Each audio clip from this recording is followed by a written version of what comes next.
بسم الله الرحمن الرحيم. الحمد لله رب العالمين والصلاة والسلام على سيدنا محمد وأهل بيته الطيبين الطاهرين. اللهم صل على محمد وآل محمد وعجل فرجه. Today's class on the Maxims, the قواعد الفقهية, Jurisprudential Maxims, we take a new one, which is الميسور لا يسقط بالمعسور. This is the Arabic of it. الميسور لا يسقط بالمعسور, which means the accessible is not dismissed by the inaccessible. What does that mean? The meaning of this maxim is that when something is obligatory, mandatory, and it is composed of several parts, it's made up of several parts, when some of these parts are inaccessible, then that does not mean the rest would be dropped or dismissed. They are not going to be dismissed. Do whatever you can do. If you cannot do all of it, then do the part that you can afford. Assalamu alaikum wa rahmatullah.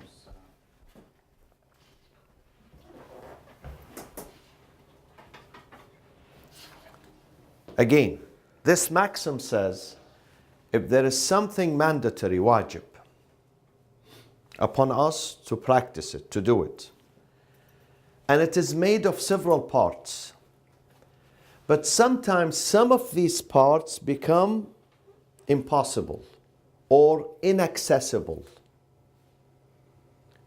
then do we drop the entire wajib, faridah, because part of it is inaccessible, or we still have to do the rest which is accessible and doable? This maxim says you have to do the rest. This maxim says the accessible part of that faridah is not dismissed by the inaccessible. It's not entirely dismissed. Al-maysur, whatever you can afford, la yasqutu, is not dismissed or dropped bil-ma'sur, with the one that is difficult or impossible. An example of that, Hajj. If you've been to Hajj, Hajj is made of many rites, not just one, many rites. And you know the istita'a is the ability, financial, physical, mental, security-wise. If they give you visa, if there is airline that takes you, these are, all of them, they make, all these elements, they make the istita'a, the ability, which is a condition.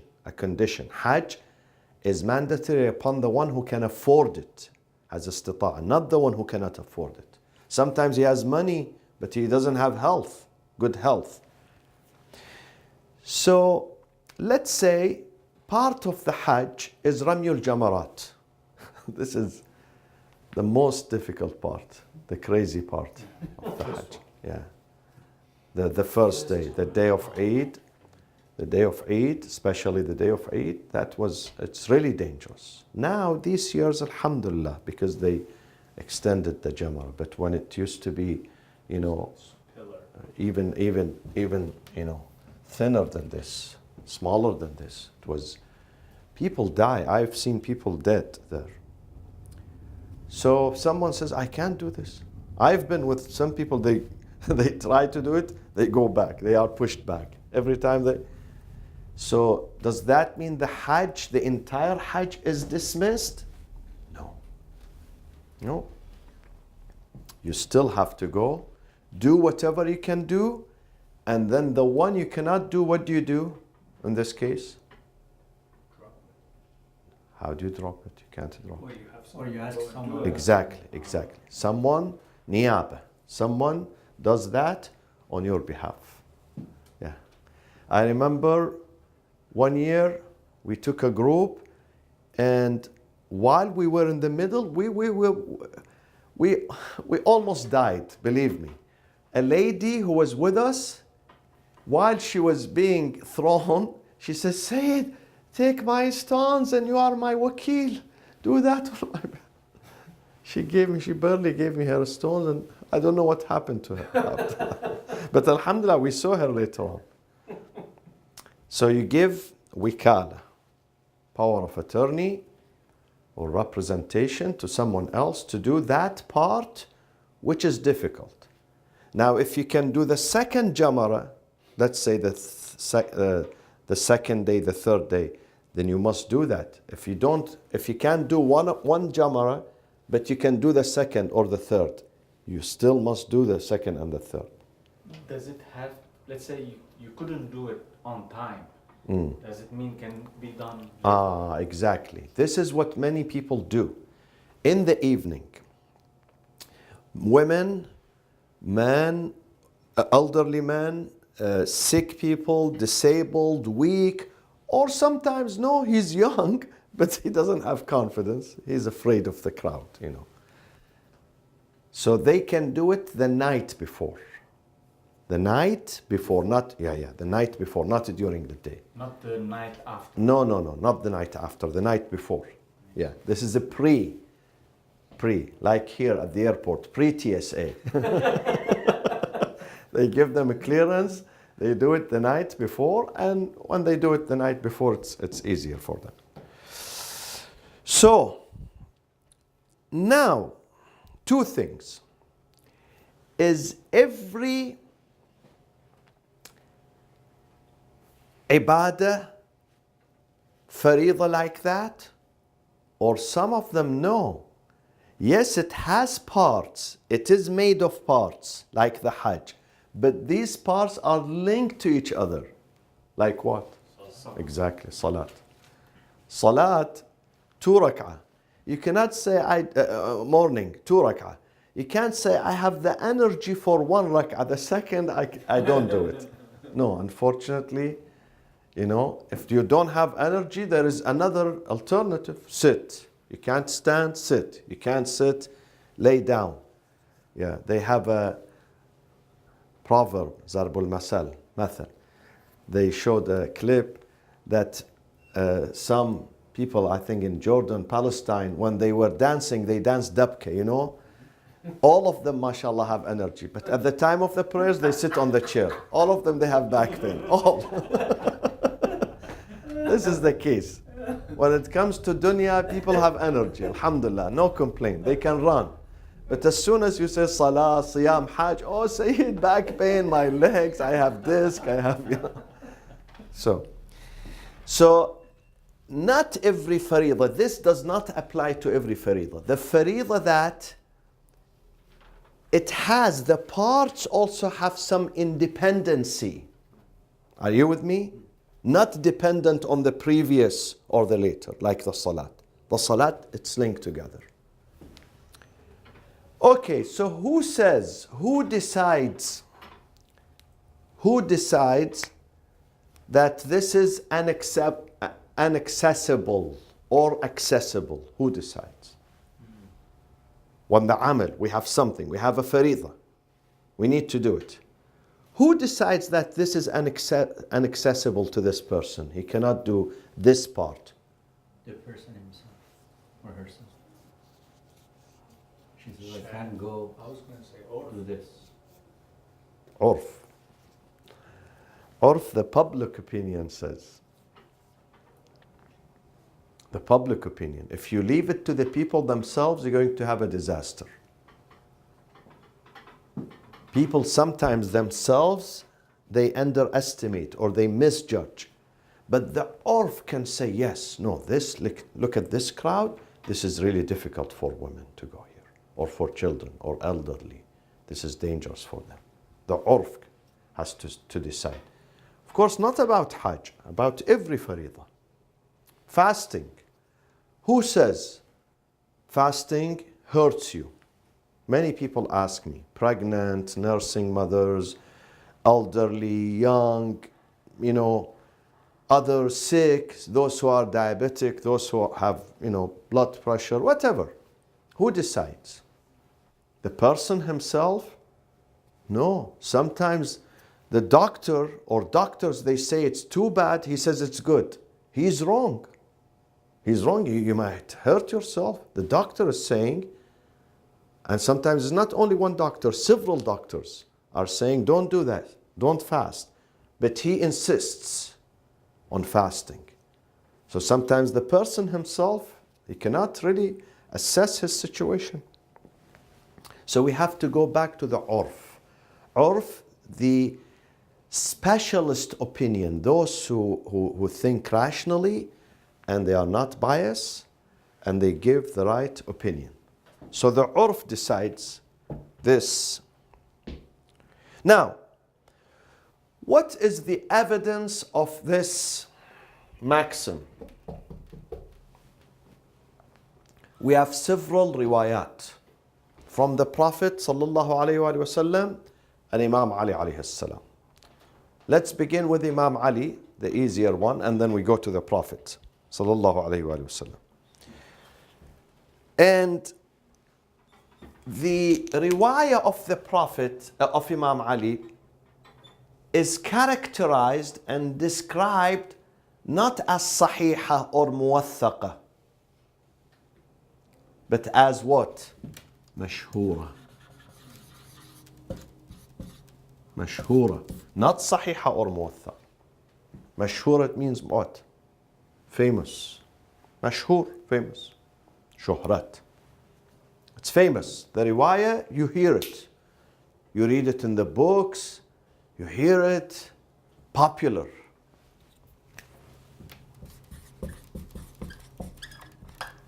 It's popular.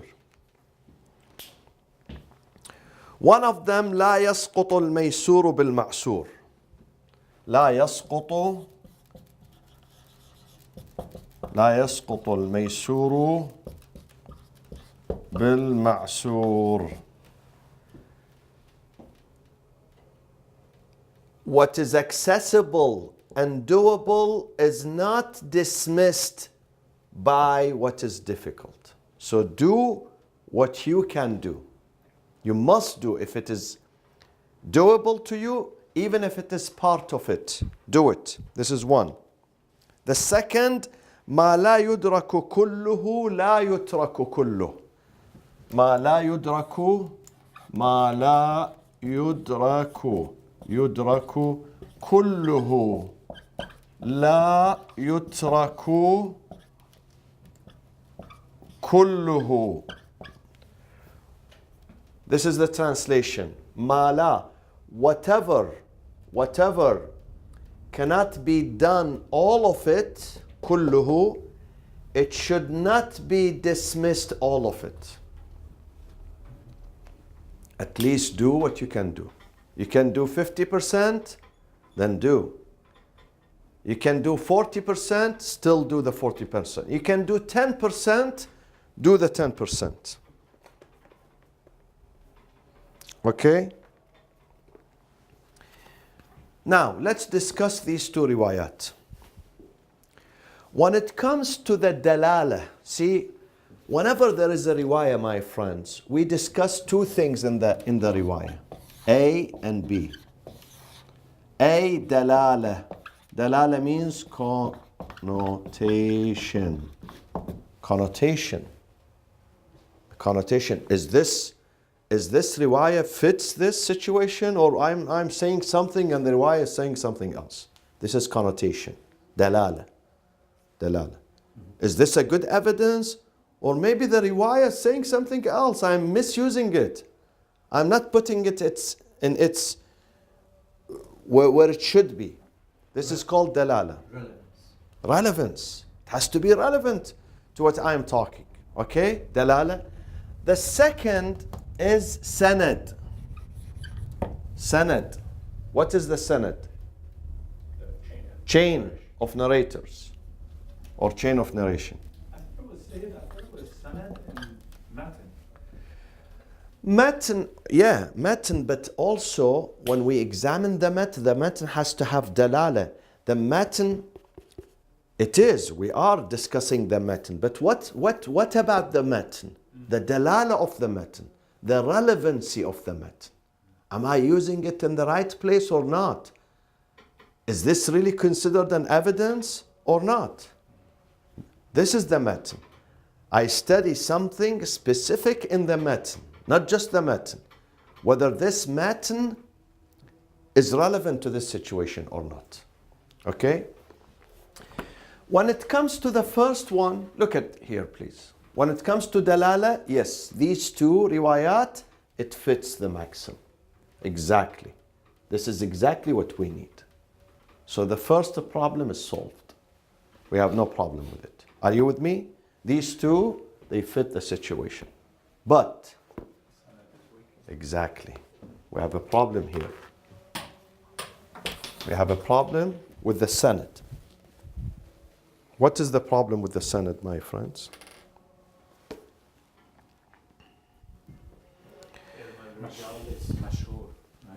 No. How they study it? How they study it? The sanad, what is wrong with the sanad?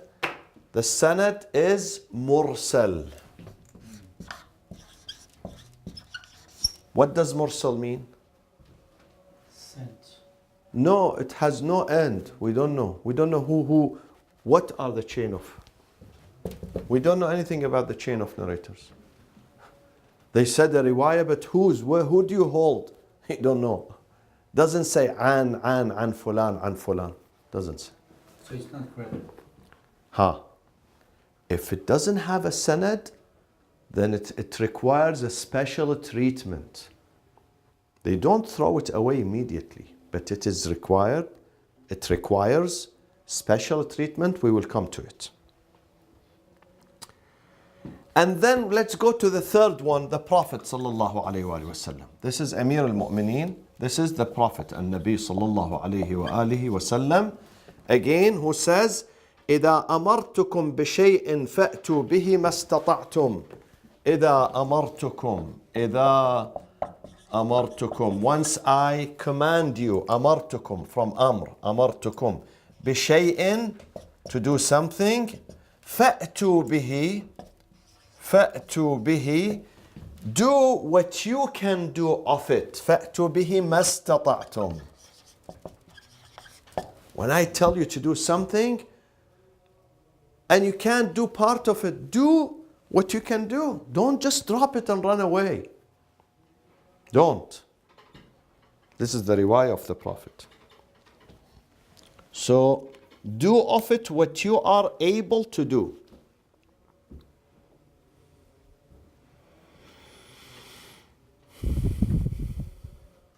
Okay. All three of these said are mash'ur. Exactly. All of them are mashhur, but even this one is mursal too.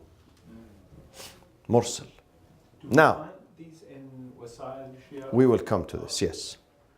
It's mursal also. When you follow the sanad, the chain of narrators, the transmitters, you don't find it. But it is mashhur.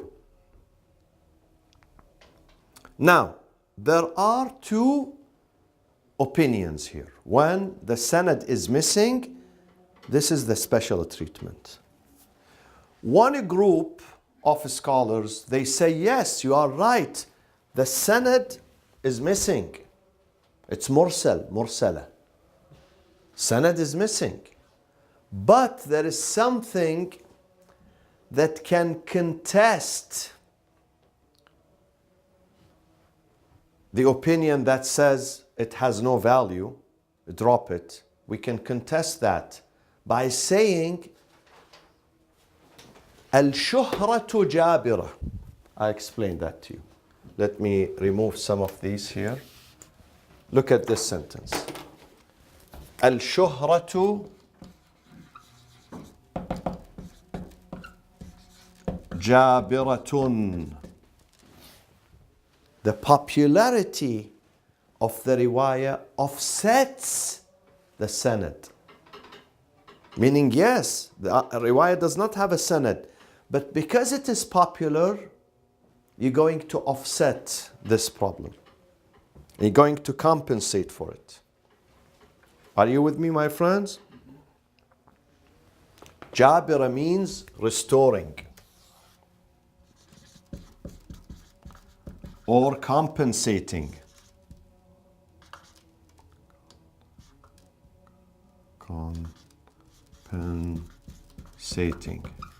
Compensating. There is a discussion, a discussion among the scholars, whether the shuhra is jabira or non-jabira. Does the popularity of a riwayah, does the popularity of it is going to be restoring this riwayah or no? It has even no value. Still, let it be popular, but we go by the rules. There is a discussion. This is they study this. No, they study this in usul al-fiqh. They study this in usul al-fiqh.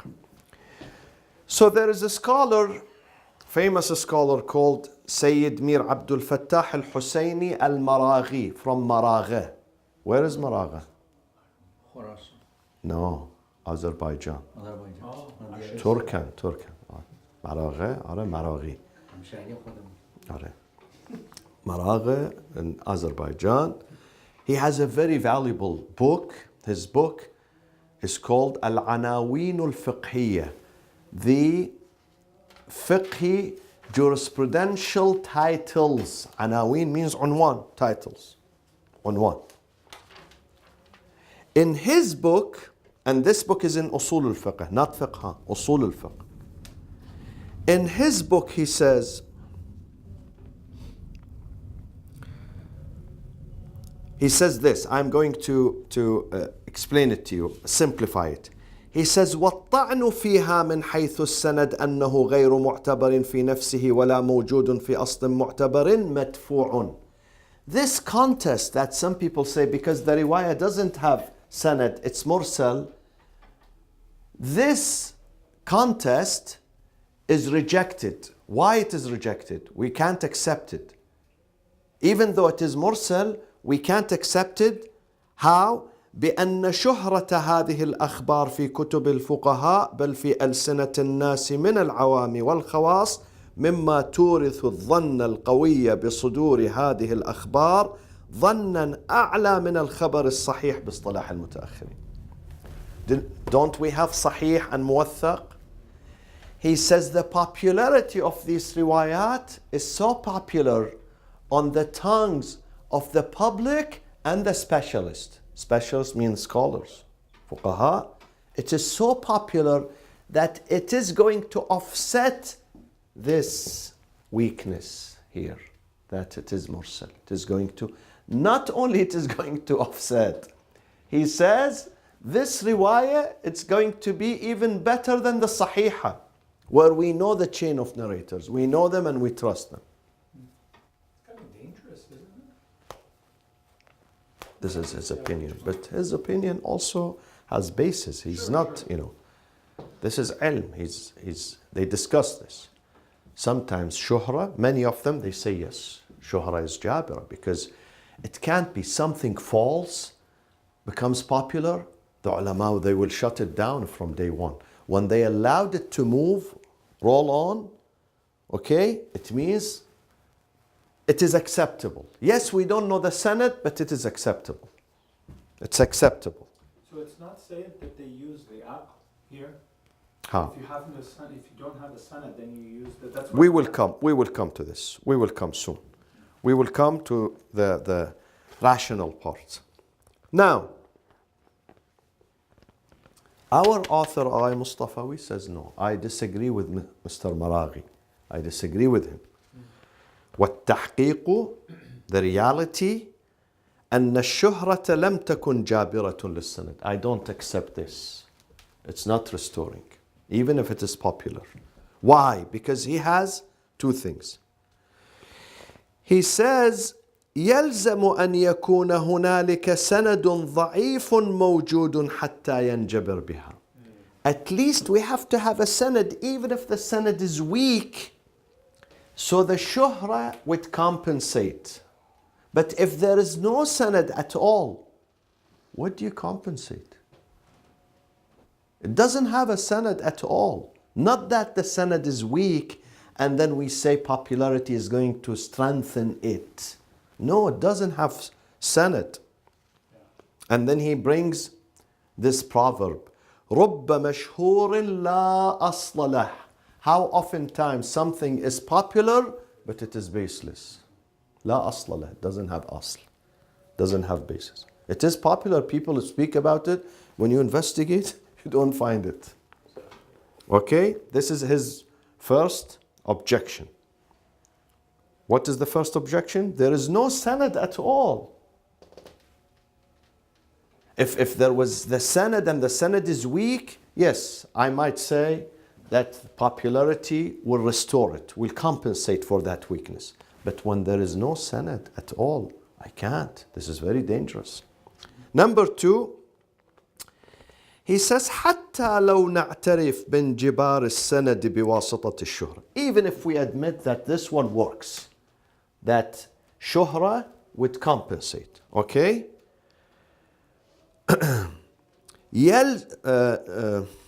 وأما لو كان الخبر وثاني حدا يلزم أن يكون هنالك سند ضعيف موجود حتى ينجبر. أما لو كان الخبر مرسلا فلا مجال للانجبار لعدم تحقق الموضوع لانجبار الضعف بواسطة الشهرة. It's the same thing. He's saying. So the first thing, he said 2 points. Point number one, that sometimes I don't accept this.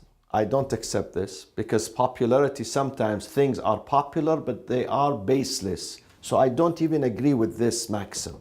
The second, even if I agree with this maxim, even if I, for the sake of the argument, I agree with this, then it only works, this works in one case, if there is some sanad and the sanad is weak. So these are his two objections. Meaning it's da'if. The sanad is da'if. If the sanad is da'if, then that one will compensate. Right. So we can uplift it because we say it's popular. Still, the sanad is da'if, but see, this hadith is usable. Ulama, they bring it, though the sanad is da'if. But when there is no sanad, then please forgive me, I can't do anything about this. Now, so we said this maxim has how many evidences? Three. No.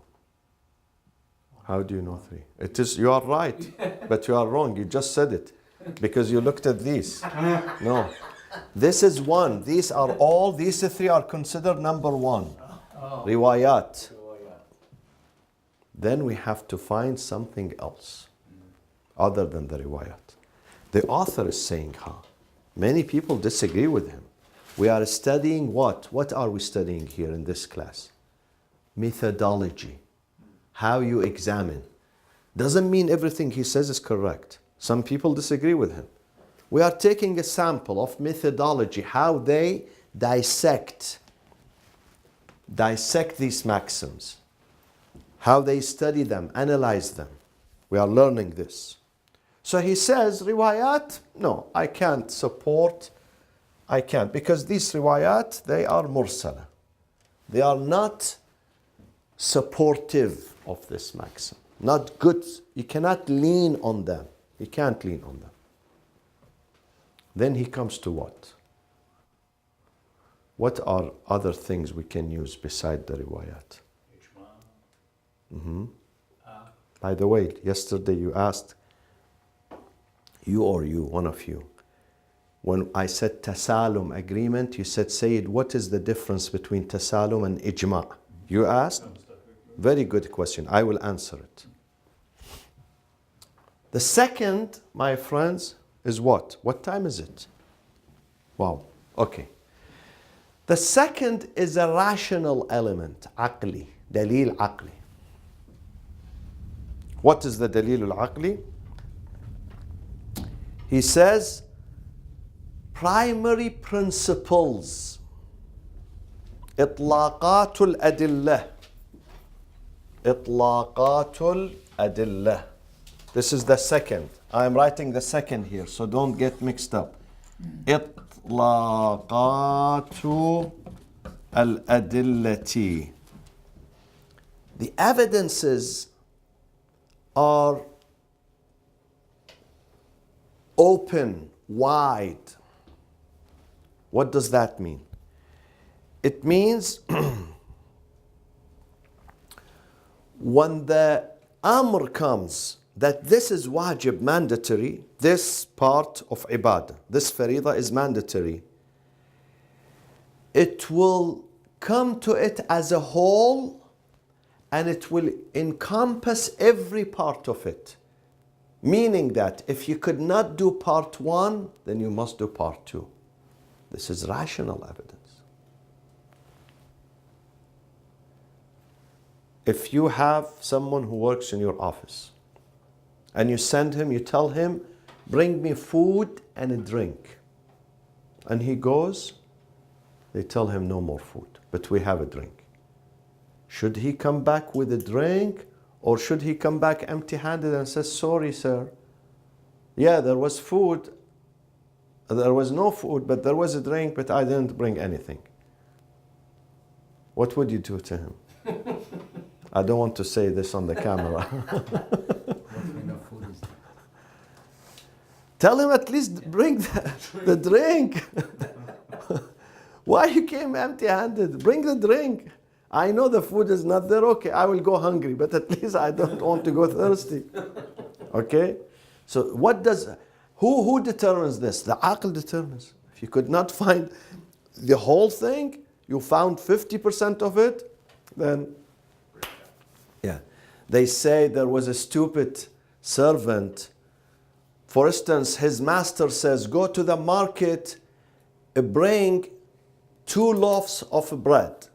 He goes to the bakery is left with 1. So he comes back empty-handed. The master tells him, what happened? He says, there was only 1 left. He tells him, why do you bring it? Why didn't you bring it? He said, but you told me 2. Okay?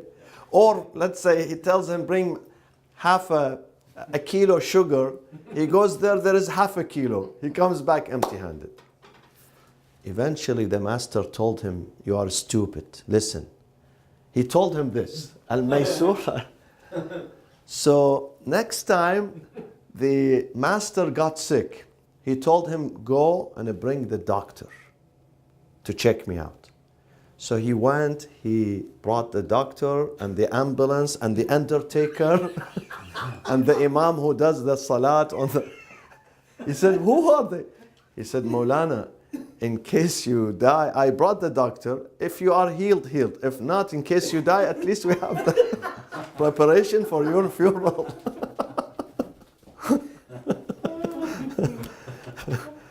So here, it's rational. It says, if something is composed of few parts, several parts, and these parts are not completely dependent on each other, they enjoy some sovereignty, some independence, then if you can't do the entire thing, do part of it.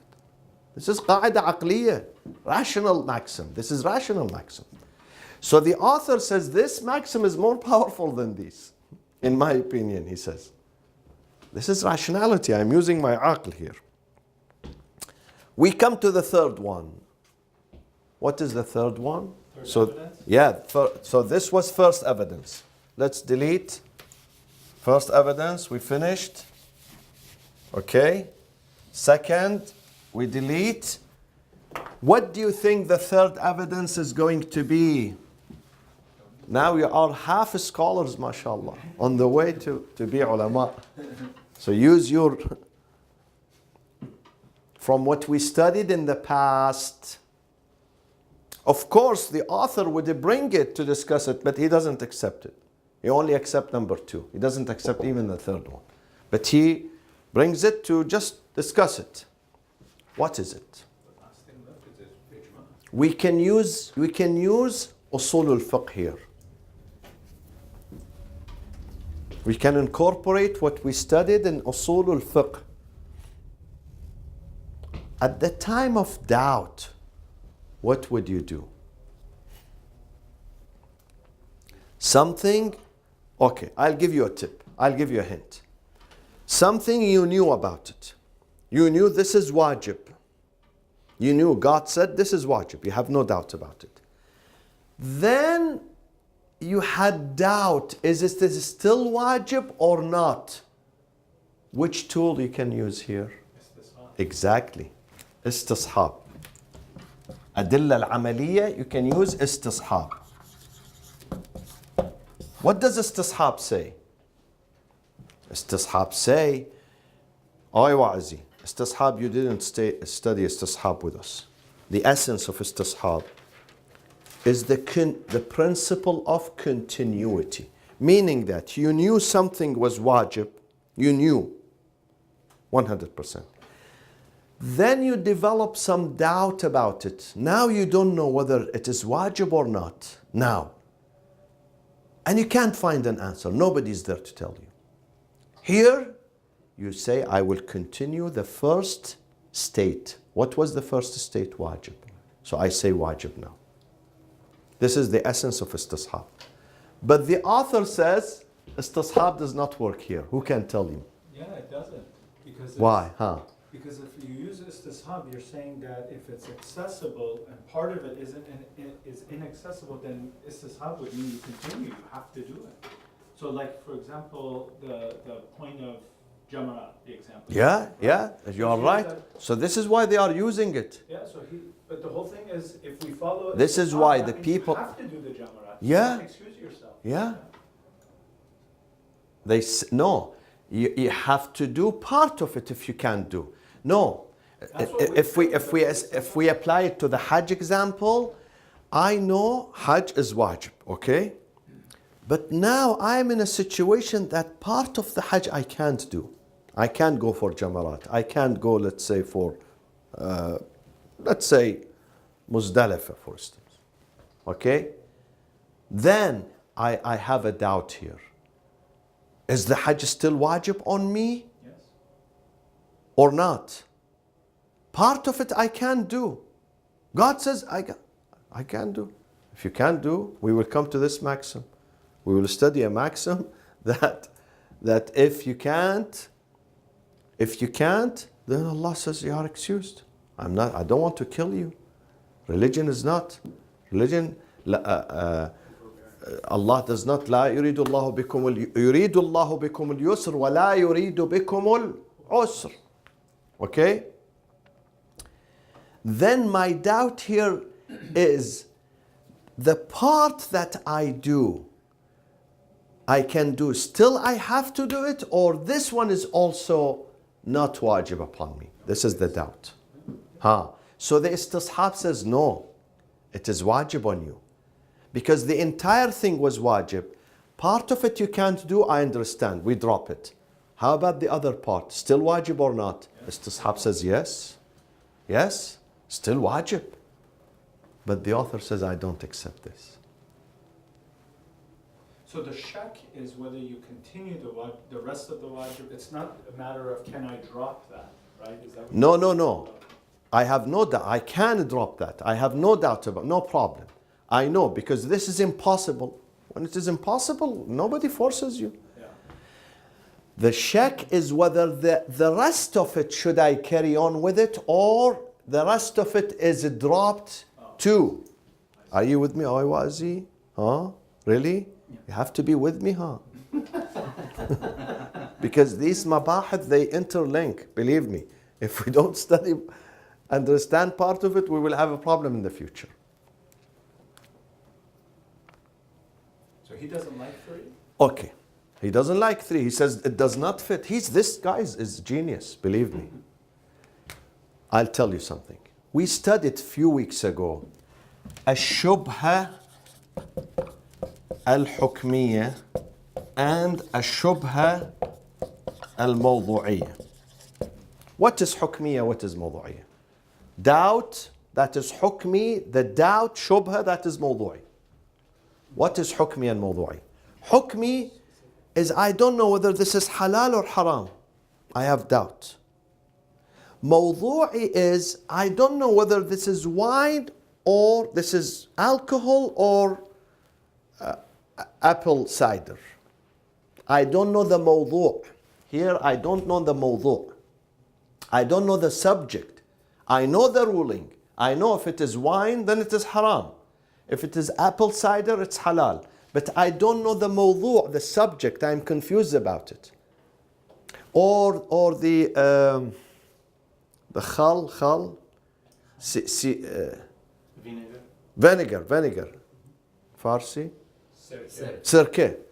Is this really now sirke, so it's halal? Or still this has some element of alcohol and wine in it? I don't know the mawdu'. Here, the mawdu' is confusing me. But sometimes I know the mawdu', but I don't know whether this is a food. I know this food very well, but I don't know God says this is halal for you or haram. This is the difference. Our author says, this one, لأن فلا يجري في الشبهة الحكمية. استصحاب applies to this, not to this. Wow, that's deep. Yeah. How does it apply to the mawdu'? I left my dress in this room.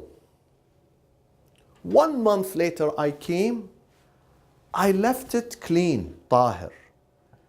Should I still consider it tahir and I pray with it? Or I left the carpet was tahir, the desk was tahir. Or vice versa, it was najis. Last time I left my dress, I know it was, but I didn't have time to wash it. I traveled. I came back, it's still in its place. How should I treat it? Tahir or najis? Najis, because I have knowledge. Sometimes I don't have knowledge, then definitely I treat it as what? Tahir. But when I have a previous knowledge and I know nobody came to wash it, I have no servant, no cleaning lady, no wife, no husband, no friend, then I cannot assume it's tahir. I have to assume the first status. This is istishab. This is mawdu'. But not the hukm. Because the hukm, when I know something is wajib, then it is wajib. I can't carry on. The hukm changes. Istishab only applies to the shubha al-mawdu'iyya, not shubha al-hukmiyya. Therefore, the author does not accept this. Now, he says,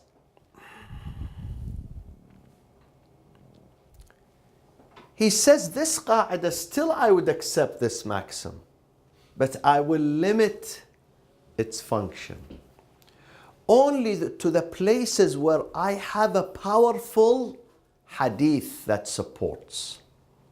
Such as what? Salat. He says in the salat, the prayers, we cannot dismiss the salat altogether. Someone says, well, I'm cold, I can't pray, then I'm not. Or I'm najis, I can't pray. Or I have no room, I'm traveling, okay? Or I'm in the airplane, how should I? No. In that case, sit on the seat and do your prayers. Even if you don't know the qibla. It's dark. It's dark. Sometimes it's dark. They put him in jail, underground, Middle Eastern jail. There is no light. He doesn't even know the time. Should he say, I don't pray? Because I don't know. One is Dhuhr, one Asr, one Maghrib, one Isha. I don't know. So altogether, no prayers. We take a break for a week. No. Why? Because there is a specific hadith that the prayers is not dismissed at all. In any case.